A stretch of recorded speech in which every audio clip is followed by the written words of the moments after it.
Steel Stair connector bracket installation. Before you start, 3 questions needs to be answered. How to measure the height of your deck? How many steps do you need following the height obtained?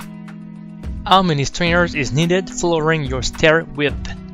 First, it is important to measure the height of your deck from the top of it to the landing where it sits on the ground.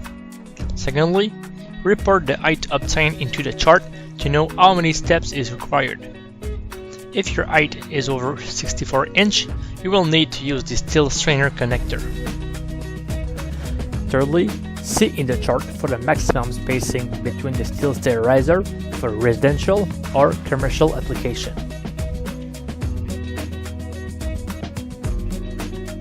In our case, we do have a height of 82.5 inches and our stairs is 48 inch wide. Therefore, we will need 2 10-step steel stringers composed of 4 5-step steel stringers and 2 Steel Stair connector brackets. We recommend to use threads composed of 2 2x6, however it is also possible to use a 2x12. Here is the stringer and bolt disposition in the connector according to how many steps is needed.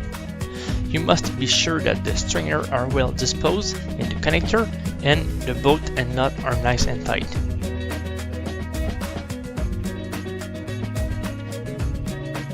Install the left and right stringer at 1.5 inches from each edge.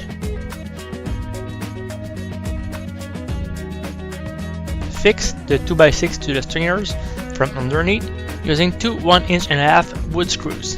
First, install the top and bottom threads. It is important to fix the upper threads at 7.5 inches from the deck. Fix your staircase to your deck using 5/16 by 2 or 3/8 by 2 inch wood screws for each stringer. Fix the S-shaped bracket to the stringer connector to receive the 4x4 posts that are going to be used as leg support to the 10-step stringers. It is important to install X-brace to ensure the lateral stability of your stair. Finally, you can install the remaining 2x6 steps.